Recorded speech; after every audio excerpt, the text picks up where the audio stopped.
Je trouve que c'est très intéressant parce que je vais vous parler plutôt de notre pratique chez nous en Belgique, où on a quand même un environnement qui est peut-être plus facile que chez vous. Je pense que ça doit être plus difficile à aborder au Maroc parce que nous, on a quand même des hôpitaux un peu partout, des gens qui vont se déplacer, et je pense que vous n'avez pas tout à fait les mêmes moyens que nous pour faire cette médecine en milieu hospitalier. Donc probablement qu'il y a des indications qu'on n'élargit pas au niveau de la pratique de ville chez nous, parce qu'on a une infrastructure différente, qui serait peut-être plus envisageable chez vous pour des raisons de bénéfice-risque à évoluer en fonction de ton travail. Donc, effectivement, je trouve que ce sera intéressant de discuter de cela après, de ce que vous faites et de voir un petit peu votre pratique. Donc, on va parler des allergies médicamenteuses. Déjà, dans les épidémiologies, on va considérer que 20 à 30% de la population générale, on va parler de réaction aux médicaments, pas d'allergie.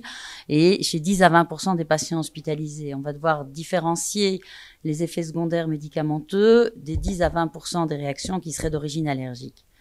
Donc, le diagnostic reste difficile à poser, difficile et parfois risqué à explorer. Les éruptions cutanées médicamenteuses, on en retrouve chez 2 à 3% des patients hospitalisés et on est loin du fait que ce soit toujours des allergies.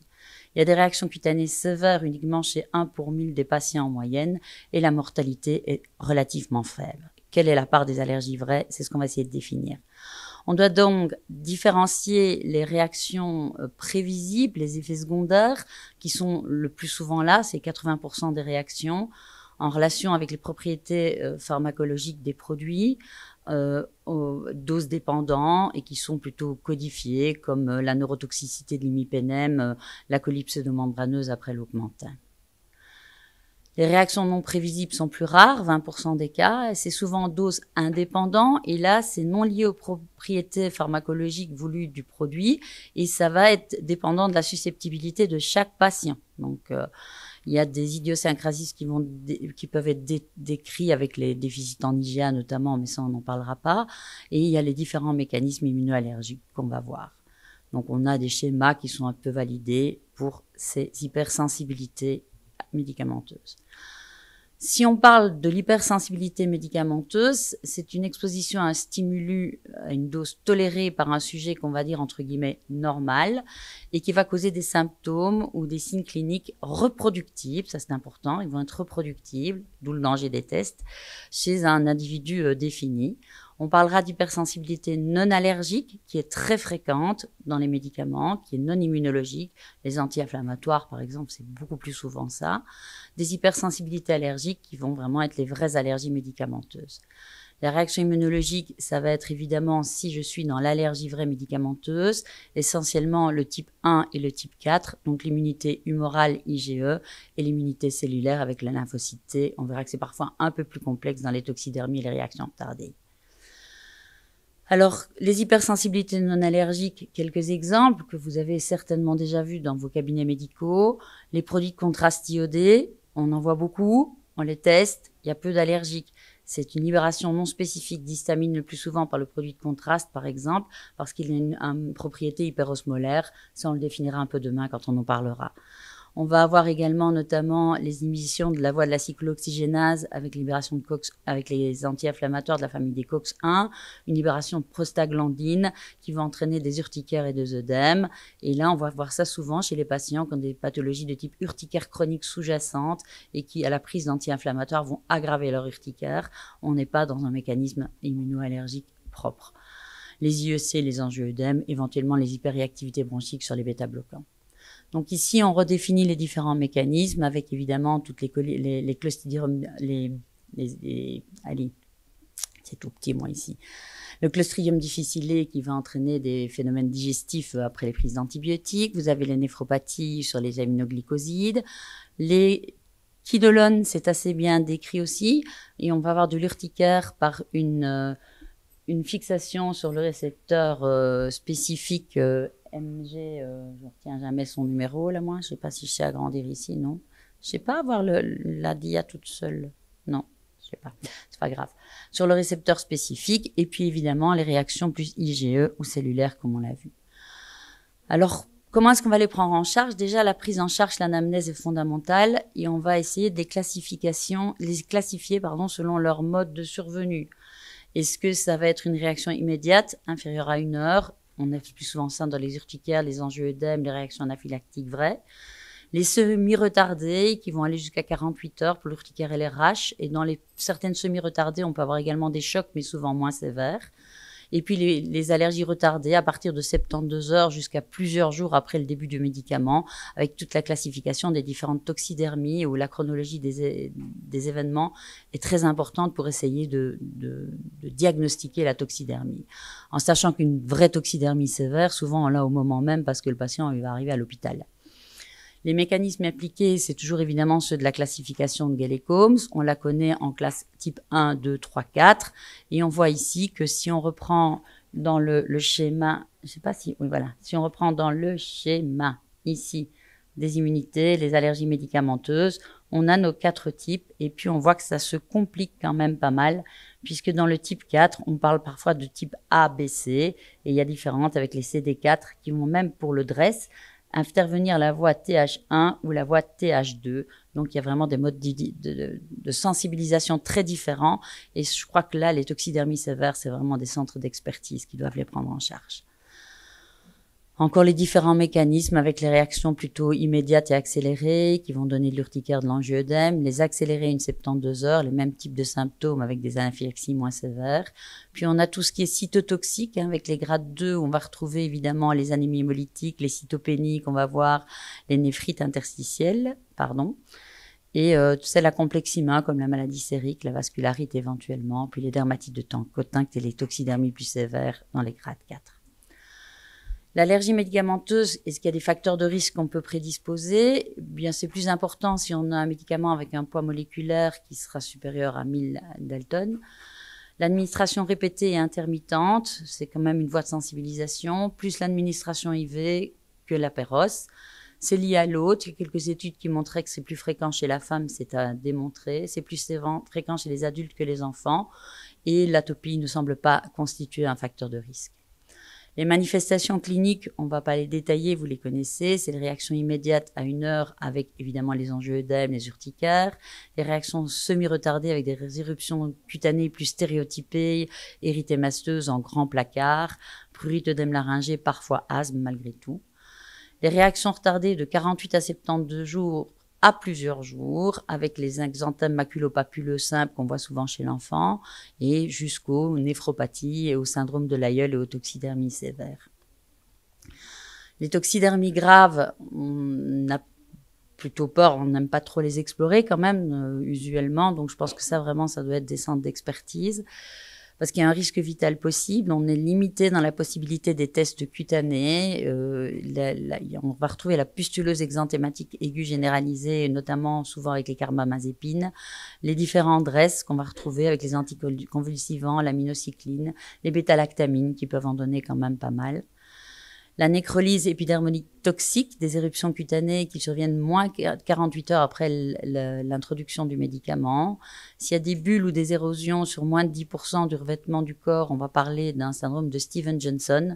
Et si c'est sur plus de 30% du revêtement du corps, du syndrome de l'aïeul avec différentes formes intermédiaires, ça, ce sont des pathologies vraiment évidemment très sérieuses. Donc, il faut toujours avoir en mémoire au minimum le petit résumé ici. Ça, c'est vraiment un schéma simplifié, il y en a des plus nets, sur les délais d'apparition après le début de la prise du médicament. Et vous allez avoir des critères d'imputabilité suggestifs, compatibles ou incompatibles entre la pathologie évoquée et le délai de survenue. Donc ça permet de nous aider dans la gravité des symptômes parce que les patients ne savent pas toujours. Une fois qu'on aura un petit peu établi tout ça, quelles vont être nos méthodes de diagnostic? Je pense que comme on l'a vu ici sur les critères, différents critères, l'anamnèse, ça va vraiment être quelque chose de totalement fondamental. Une anamnèse allergologique médicamenteuse, ça prend du temps. Je dirais que dans les toxidermies sévères, comme je l'ai dit, le patient, souvent, lui, on l'a en magasin, si je puis dire, parce qu'il va arriver, il va être hospitalisé.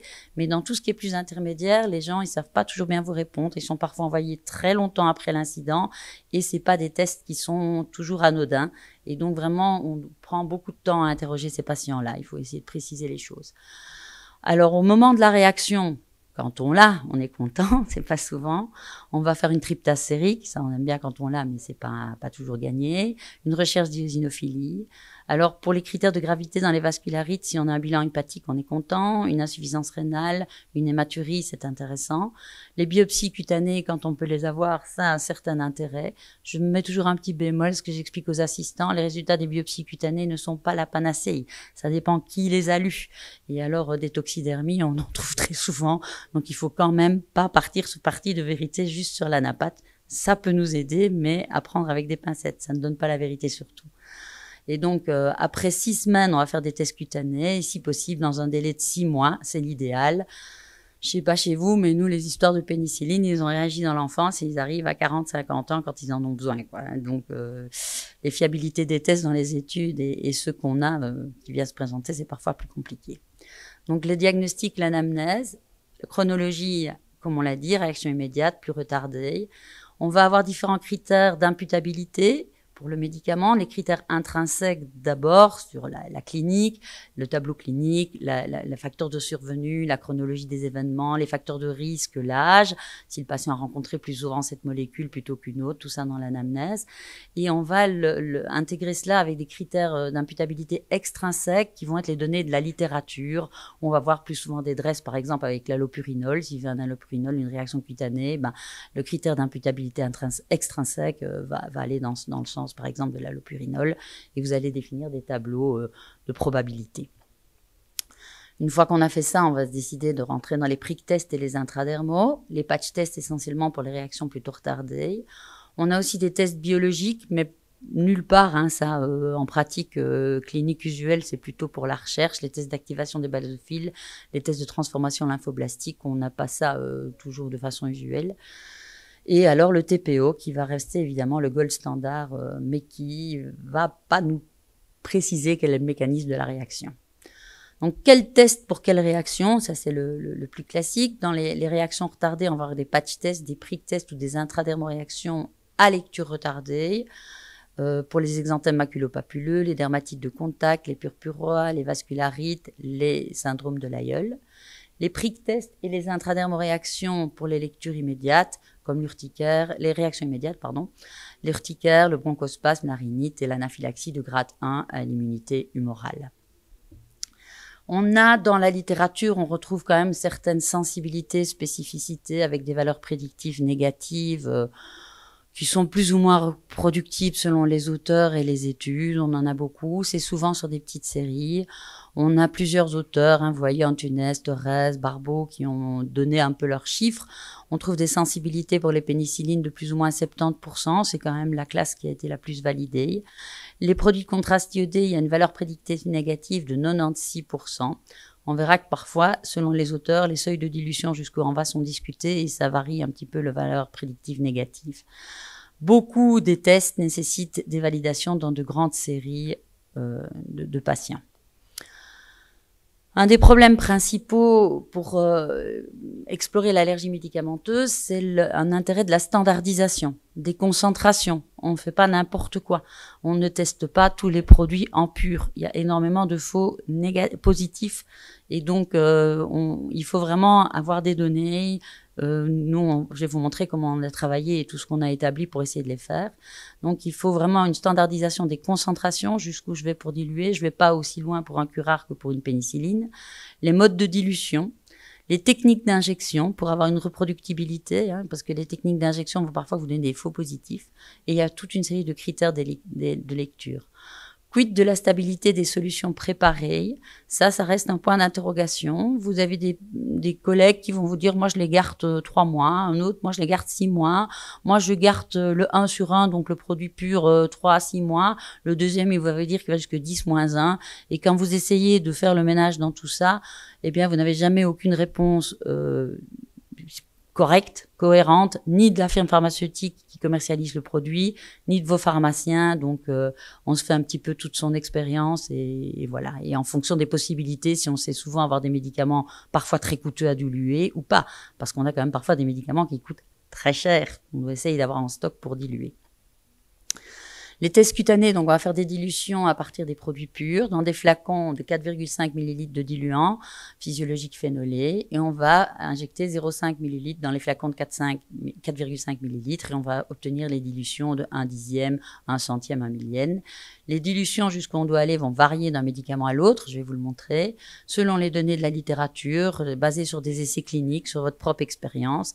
Il y a pas mal de faux positifs irritatifs, donc quand on fait les tests médicamenteux pour des molécules pas toujours très bien explorées, les infirmières, elles fichent le camp, elles veulent plus travailler avec moi parce que je demande des bras, mon bras, on pique et on va voir si nous on a une réactivité. Parfois, on se prend comme témoin parce que on sait pas si c'est pas irritatif ou pas. Donc voilà. Alors on a quand même des choses bien codifiées comme le contraste de 1 à 1000 à 1 sur 10. 1 sur 10, vous avez peut-être lu des textes où c'était jusque 1 sur 1. Moi, personnellement, je mets 1 sur 10 et je vous montrerai quand on aura des contrastes que on a quand même eu des petits taux de faux positifs. Le curare de 1 à 1000 à 1 sur 100, ça dépend du curare. Le clamoxyle, 2,5 mg par millilitre à 25 mg par millilitre en général. Ça, c'est validé. Ici, je vous ai donné, je vais passer très rapidement, c'est toutes les lectures de la littérature qu'on a fait avec ma collègue quand on a fait les fiches pour tester nos médicaments, sur toutes les références de standardisation qu'on a, avec évidemment les recommandations de l'ENDA-EACI. On a un collègue dont Virginie a déjà parlé tout à l'heure pour la LTP, Didier Ebault, qui fait beaucoup de choses et du bon boulot. Et il a aussi vraiment repris les différentes dilutions, donc c'est basé sur lui. Et vous avez évidemment Brockhoff dans Allergie, qui reste quand même une belle référence pour choisir les dilutions que vous allez prendre avec vos molécules. Donc, je pense que si vous faites du médicament, vous devez vous faire vos fiches et vous devez avoir ça à portée de main parce que ça se retient pas facilement par cœur. On voit par exemple que pour les curares, si c'est l'atracuronium, on va tester jusqu'à 1 millième et le cistracheum, on peut aller jusqu'à 1 centième. Bon, moi je sais pas vous, moi je pense que des fiches c'est important pour bien travailler. Ici, on revoit les dilutions pour les pénicillines. Et on voit par exemple, il y en a qui se trompent parfois, la céphalosporine, elle est à 2 mg par millilitre maximum, la pénicilline 20 mg. C'est pas la même chose, même si c'est des bêta-lactamines. Donc attention, une céphalo à 20 mg va être positif, ça peut être un faux positif. Alors voilà un petit peu nous comment on a travaillé. Déjà, nous en Belgique, on est quand même drôlement obligé de demander un consentement aux patients. Un consentement éclairé, parce qu'on va le voir après, c'est pas sans risque. Et puis, on a fait des fiches de prescription des différentes molécules pour la pharmacie, pour savoir tout ce qu'on doit tester. Et ainsi, c'est assez pratique. La pharmacie sait ce qu'on attend d'elle et on a le reste. Et puis, on a fait nos fiches de dilution qu'on utilise avec les infirmières. Et ainsi, on a vraiment nos fiches qui sont là et on sait d'où on part et jusqu'où on va en fonction de la clinique et en fonction du médicament. Les tests cutanés en IDR, je ne sais pas si vous en avez déjà tous pratiqué. Donc, on utilise des seringues de 0,5 à 1 millilitre, si possible avec un piston plat. Enfin bon, voilà. On va prélever 0,02 millilitres du produit. C'est pas beaucoup. Pour certains produits, on parle de 0,03 dans certains anesthésiants. Ça, c'est un petit peu discuté. Et on va faire une papule en intradermo qui doit atteindre environ 4,5 mm. Alors, on va faire une lecture immédiate à 20 minutes. Et donc, il faut que la papule soit supérieure au moins de 3 mm à la papule initiale. Et on fait évidemment toujours un témoin positif et un témoin négatif en comparaison. On va faire des lectures retardées des intradermaux dans les réactions médicamenteuses retardées. Ça, c'est très important.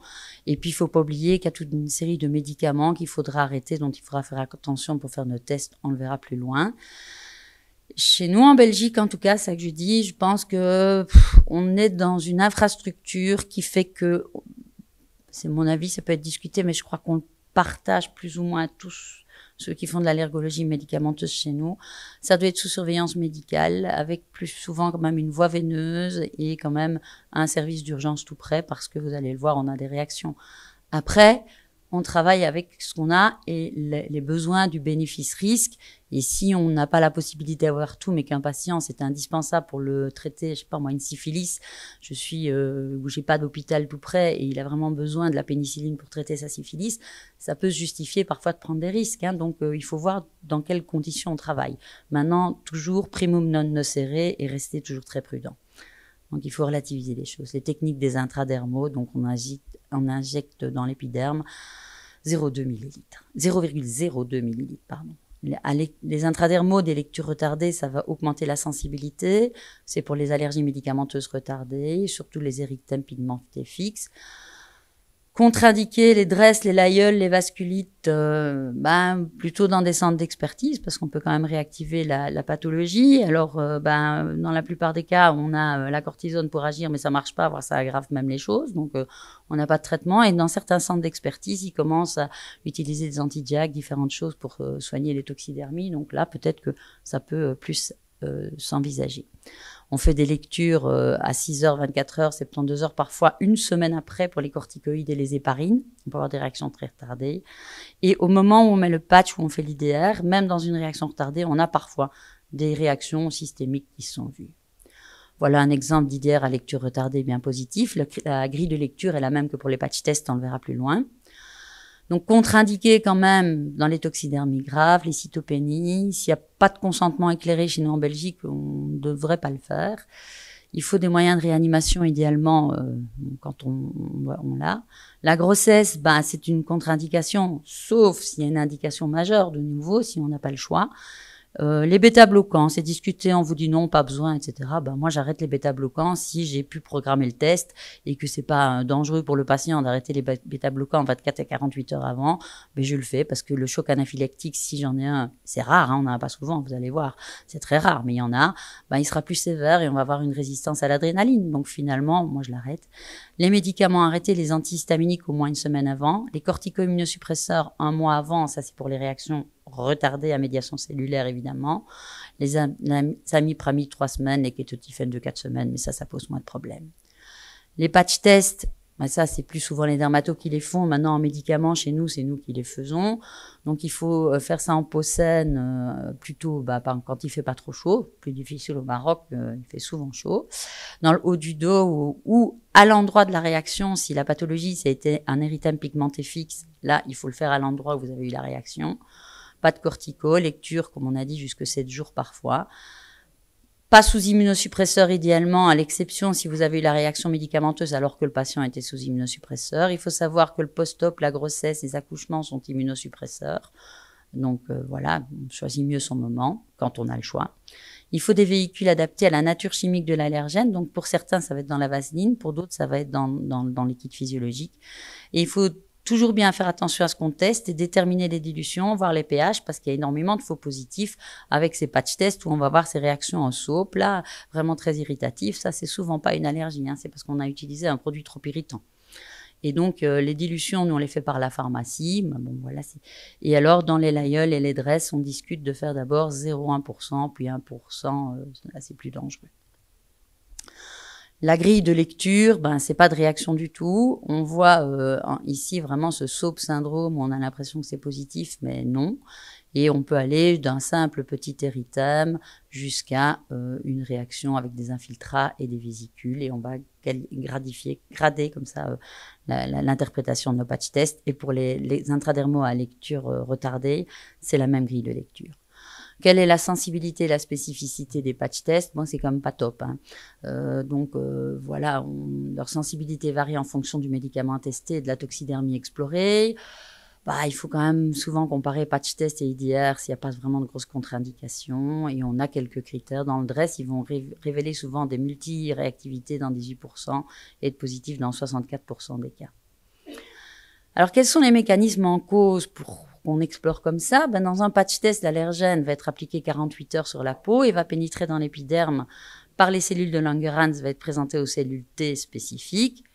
Dans un prick test, l'allergène ou la protéine médicamenteuse va être amenée dans le derme superficiel et va ponter 2 immunoglobulines et va entraîner la dégranulation, évidemment, cellulaire au niveau du mastocyte avec un libérateur des médiateurs comme l'histamine et on va avoir notre réaction. L'injection intradermique, elle va pouvoir agir des 2 manières, atteindre les IgE fixés sur les mastocytes pour déclencher une réaction d'hypersensibilité immédiate, où l'allergène va être véhiculé par les cellules dendritiques, la présenter aux cellules T et déclencher l'hypersensibilité retardée. Ça, c'est un schéma qui le reprend. Alors, est-ce que vous saviez que nos tests, c'est pas si anodin? Si on injecte, par exemple, une IDR pure à l'amoxicilline, on va injecter 1,25 mg de cette quantité. et de la molécule, et ça peut être responsable d'un choc. Donc, ça a été démontré dans des études. Il y a eu quand même eu des cas de décès dans les années 90 aux USA, et le plus récent retrouvé, donc heureusement, donc ça va bien, en tout cas celui qui est déclaré, c'est en 2010 en Italie avec la ceftriaxone. Les risques des allergies médicamenteuses, si on prend 2 études d'Annick Barbeau pour les patch tests, sur 134 patients avec des patch tests, elle aura eu seulement une récidive de PEAG, donc finalement c'est secure. Et si on reprend plusieurs auteurs qu'on a mis dans un seul papier, qui ont eu des tests cutanés médicamenteux en patch, les drug patch tests qui vont réinduire la réaction allergique médicamenteuse, on voit que c'est retrouvé quand même pour pas mal de molécules, mais dans des petites quantités, mais c'est retrouvé, donc on peut avoir cela. Les risques des tests cutanés, quand on fait des prick tests pour les trophallergènes avec les aliments natifs, finalement, on peut avoir 0,26% de réactions qui vont être un peu plus systémiques, rarement sévères. Moi, je l'ai eu il n'y a pas très longtemps pour quelqu'un avec du poisson. On s'y attend pas, mais c'était minime, hein. Un antihistaminique, ça a été à peu de choses près, mais ça arrive. Les trophallergènes aussi. Et les tests cutanés au bêta-lactamine, sur 1,3% du total, il y a des patients qui vont réagir aux tests cutanés. Ici, c'est une étude dans le JACI en 2005 où on voit qu'il a eu 2 chocs vrais sur des prick tests, même un prick à 1/10, hein, donc c'est décrit. Alors ici, c'est une étude qui a été faite par une collègue de Namur. C'est pas une étude, c'est un cas clinique sur un cas, et moi j'ai eu 2 cas de la même manière. C'est donc comme quoi la voie de sensibilisation peut quand même jouer sur nos tests cutanés, et donc elle a écrit le papier. On va essayer de colliger peut-être pour faire quelque chose de plus correct avec les cas qu'on a. Ça, ce sont les ophtalmologues lorsqu'ils font une intervention de cataracte. Vous avez une anesthésie générale, parfois plus locale, ça dépend un petit peu comment on pratique. Et souvent, pour éviter les complications, moi je le savais pas avant de tester ma patiente, ils vont injecter chez nous de la céfuroxime au niveau de l'œil. Et donc, il y a des patients qui vont se sensibiliser par là et faire des réactions anaphylactiques, parfois un petit peu plus retardées. Et là, elle a eu 2 fois le cas, et moi également, en faisant les tests cutanés. Est-ce que ça a un lien avec la voie de sensibilisation?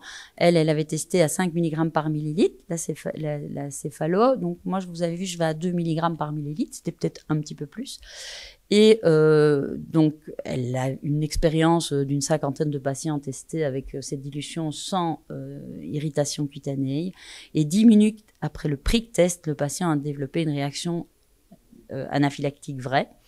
Et moi, j'avais eu exactement la même chose, avec l'intradermoréaction à 10-3, avec une réaction anaphylactique, une tryptase montée à 35, une patiente avec perte de connaissance, perte d'urine, on a dû la choquer 2 fois, 2 fois l'adrénaline, donc voilà, ça fait peur quand ça arrive. On vide ses surrénales et on a de l'adrénaline nous-mêmes.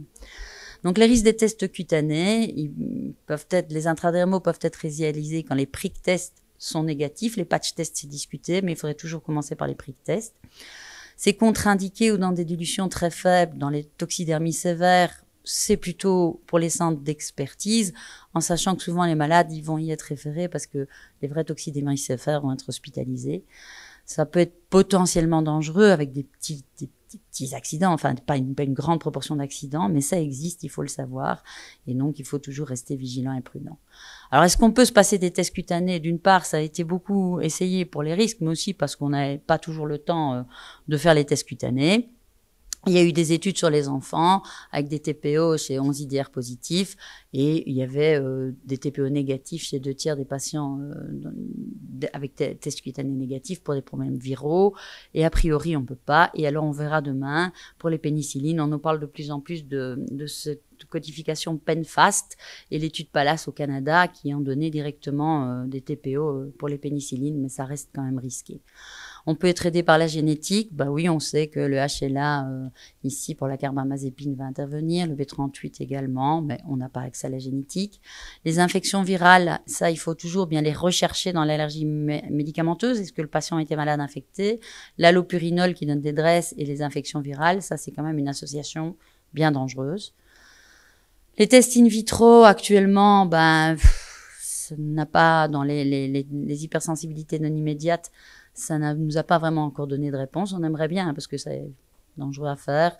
Les cytométries de flux, les tests de transformation lymphoblastique, pas vraiment. Et donc, on espère que les tests biologiques vont substituer progressivement aux tests cutanés et surtout aux TPO, mais ce n'est pas encore le cas. Donc, les tests biologiques, on ne va pas rentrer dans le détail. Donc, en allergologie médicamenteuse, le risque de réactivation d'une réaction immédiate ou retardée par les simples tests cutanés n'est pas nul. Bon, il faut le faire, c'est pas nul. Il y a une contre-indication des TPO qui sont recevables, comme dans le Lyell par exemple. Les diagnostics différentiels difficiles, courage, fouillon reste parfois vrai. Et il y aurait intérêt à avoir des tests biologiques performants. Rapidement, un petit mot sur les TPO. On va les faire on va pas les faire s'il y a une concordance clinique et des explorations positives. S'il y a des explorations positives, une discordance clinique, il faut parfois les faire. Vous avez vu que nos tests cutanés, ils sont pas toujours bien validés, standardisés. Donc, parfois, il faut pas enlever trop vite des molécules. Oui, si les résultats sont négatifs et aussi pour exclure des réactions croisées pour donner des alternatives médicamenteuses. Les contre-indications absolues, érythème bulleux, toxidermie sévère, ils le font maintenant dans certains centres de référence. Ils font quand même des TPO dans les dresses. Ils n'ont pas eu trop d'accidents. Mais bon, voilà. Et donc, il y a quand même différentes pathologies où il faut se méfier. Relatif, la femme enceinte, bénéfice-risque, les infections aiguës, l'asthme non contrôlé, différentes maladies cardiaques. Si on fait un choc, c'est plus embêtant. Ça reste le gold standard pour confirmer ou affirmer une diagnostic d'hypersensibilité médicamenteuse. S'il y a une bonne valeur prédictive positive d'histoire clinique, le test de provocation peut être pratiqué d'emblée avec un médicament alternatif éventuellement. Ça ne va pas nous renseigner sur la nature immunologique ou non de l'hypersensibilité médicamenteuse. Donc si vous donnez une quinolone, vous allez avoir de l'urticaire, mais vous n'avez pas mis en évidence la sensibilisation allergique vraie. Ça sera sur le récepteur, la fixation sur le récepteur et la dégranulation du mastocyte. Là, évidemment, encore plus prudent avec une voie, un chariot d'urgence et des gens connus pour réanimer autour. Les protocoles de TPO, ça manque de standardisation. Globalement, on va partir de 1 à 10% de la dose thérapeutique unique et on va monter progressivement jusqu'à la dose journalière. Des intervalles de 30 à 60 minutes. Donc, les intervalles, c'est important. Pas en dessous de 30 minutes. Si vous faites un protocole d'induction de tolérance au médicament, vous allez monter toutes les 15 minutes la dose et il va tolérer le médicament. Donc, il faut faire attention aux doses. Dans les réactions retardées, il y en a qui parlent d'intervalles de 1 à 10% avec des jours espacés. De plus en plus, il y en a qui font en une seule dose parce qu'ils estiment qu'on risque de sensibiliser le patient en faisant le protocole de montée de dose. Donc ça, c'est discuté dans la littérature aussi. Les médicaments arrêtés, ce sont les mêmes. Et alors, l'interprétation n'est pas toujours si facile. Il y a des faux positifs avec des symptômes psychologiques chez le patient. C'est pas si évident. Des symptômes d'urticaire préexistants, comme avec l'aspirine, il faut faire le ménage dedans. C'est pas toujours facile non plus.